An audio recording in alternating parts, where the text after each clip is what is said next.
Hello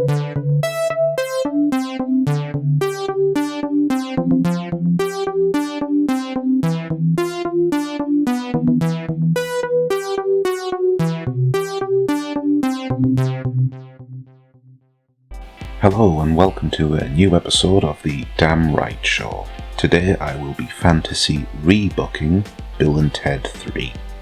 2020 saw the return of the Wild Stallions, Bill S. Preston Esquire and Ted Theodore Logan, once again portrayed by Alex Winter and Keanu Reeves respectively. I've done a review of Bill and Ted Face the Music earlier on in the channel, but suffice to say, it wasn't as impressive as I would have preferred it to have been. Bill and Ted Face the Music saw that after the San Dimas Battle of the Bands from Bill and Ted's Bogus Journey, aka Bill and Ted 2, that they had not lived up to their potential and similarly not created the music that would realign the planets and set about the future perfect. Instead, we saw that they were basically washed up failures moving through life at a snail's pace. This was up until the universe or time or whatever started to fold in, creating anachronisms that the world had to deal with, Legends of Tomorrow style. In the end, it was their daughters that managed to pull these strings into place and create the stage of which Bill and Ted were able to harmonise the planets and save everything, or whatever. It didn't make a whole lot of sense. The group kept trying to travel into the future to see future versions of themselves to see what the song was, but the future versions had failed too and created some kind of daft rivalry. It makes no sense why would time collapse during this period of the movie, considering that the future versions of themselves had not yet made the song and time wasn't collapsing in their lifetime. Anyway, my pitch sees that Face the Music never happened, and instead goes down a different rabbit hole. To catch you up, Bill and Ted were two slacker metalheads trying to get the band Wild Stallions off the ground, but they sucked. Rufus, played by the late great George Carlin, was sent from the future with a time machine in the shape of a phone booth, an obvious play on the police box from Doctor Who. They used this to basically cheat their way through a history exam that, if they were to fail, would split them up, as Ted would be sent to military academy. Bit of a paradox there too, since if they were destined to fail the exam without interference, then how could they have made this Omega song that influences the future that Rufus came from, unless that was a loop that always had to have happened? The sequel sees them having graduated high school and wanting to use the San Dimas Battle of the Bands as a platform to reach the world. San Dimas being quite the hub, obviously. Unfortunately, they were murdered in cold blood by future versions of themselves who turned out to be robots created by a future villain, Denomulus. This future isn't looking so perfect after all. They travel through heaven and hell and purgatory, making an accomplice of the Grim Reaper, aptly monikered as Death, and two primordial or alien beings, Station.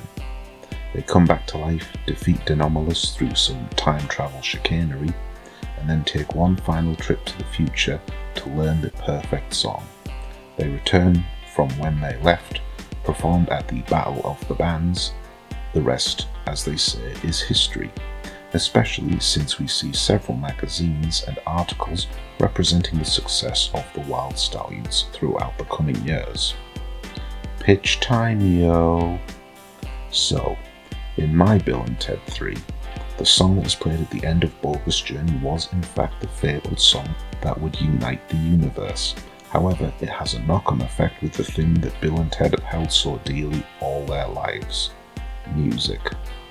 So not only was that song they performed, which is debatably God Gave Rock and Roll to You by Argent, covered by Kiss and renamed God Gave Rock and Roll to You 2, and not only was it their magnum opus for the Wild Stallions, but it was in fact the magnum opus of music in general. There would be a bit of reality to this, considering that most genres of rock that were or were developing would begin to decline, and here in 2021 there aren't a whole lot of bands that have broke through to the other side the same way that rock bands did in the early 90s. In rock music in general, grunge, nu metal, pop punk and emo were all set to rise, but rock has never really hit the peaks that it did way back in the day. Bill and Ted observe the landscape of music and weep. Not literally, well maybe, as they see that rock musicians looked upon the success of the Wild Stallions and realise that they were left wanting. They will never be able to reach the heights of Bill and Ted, so why even try? Bill and Ted realise that though they have created a utopia, a heaven on earth with their music, it is all for nothing if it means that heavy metal music must die alongside it. They decide to bust out the old phone booth time machine and travel through the 70s on up and bring together a supergroup of metal music in order to revitalise the genre and music in general. What they don't know is that the phone booth doesn't work in the age of cell phones. The periods that they travel to were pre-mobiles and post-mobiles. Instead of travelling through time, Bill and Ted are sent to one of the millions of multiverses. They've travelled back and forth through time and all around the afterlife, so rather than rehash old territory, I'm proposing a journey through the dimensions. Bill and Ted and their daughters, because I believe this was a real sticking point for them to have in the movie, arrive in a world where the Wild Stallions again saved the world, but instead of a rock song, they made a rap song. The various dimensions represent different genres that Bill and Ted instead dedicated themselves to. To this effect, the movie could almost become a musical, with interludes of what genre-bending Bill and Ted's explore. The duo then get in their mind that they were to bring a collection of Bill and Ted's back to Earth 616. They could create a new Omega song that transcends genres to the point where they can reopen the closed doors that was music in general, back for future artists to take up the mantle of. Unfortunately, one of the dimensions they visit is a world where Denomolus's plan had worked, where Bill and Ted were unable to return back from the afterlife. This is a post-apocalyptic sort of world, ran by the equally evil son of Denomolus. Joss Ackland is still alive, but at 92 he doesn't need this on his plate. After all, he has diplomatic immunity. To add insult to industry, Denomolus Jr., maybe Enomolus, I'd workshop it, has similarly used dimension-skipping tech in order to bring a version of Bill and Ted that was split due to the dimension not having the Rufus to return through time. They are driven mad by Enomolus, who shows that the various other worlds where Wild Stallions became the biggest thing since sliced bread and have been programming their minds with spite to be the best hitman. Ted did get combat training, having been forced to join military academy after all.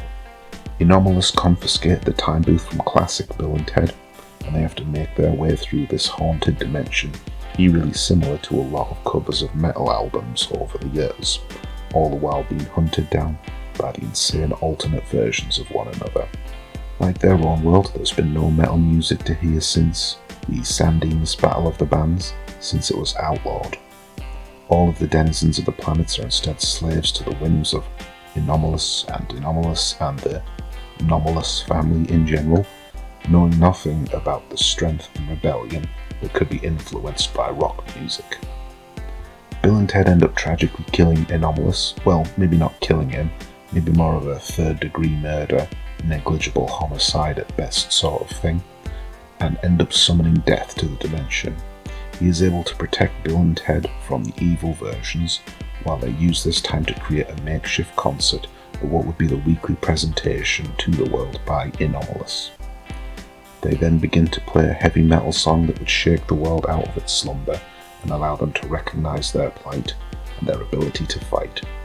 I'm not sure exactly what song, Dragula, the fight song, BYOB, Down with the Sickness, but it would be some kind of current, but something all the same old, and probably dubbed by a successful modern metal performer like, I don't know, Stone Sour or Avenged Sevenfold, and probably not Fozzy. Evil Bill and Ted get the feelings of the youth rushed back to them when they hear the screech of the guitar and disable the soldier police that were overwhelming Death himself. They then go on stage and join in with the Wild Stallions and their daughters from the other world to complete the song, liberating this universe. Bill and Ted return with Bill and Ted to be greeted by all the other Bill and Teds and opt to create a medley of some of the greatest songs of their dimensions. Because these are alternate dimensions, means that they could use songs that were before or after their time, because those songs came out at different times because of different dimensions. You know, like the infinite monkey kind of scenario. There's a lot of fun to be had thinking about the best songs of different genres. I'm reminded of the way when Jay-Z and Linkin Park performed Numb and Encore, with Paul McCartney joining in with the Beatles' Yesterday. From the top of my head, Stairway to Heaven would probably not appear simply because Led Zeppelin are super protective unless you're Thor Ragnarok for whatever reason.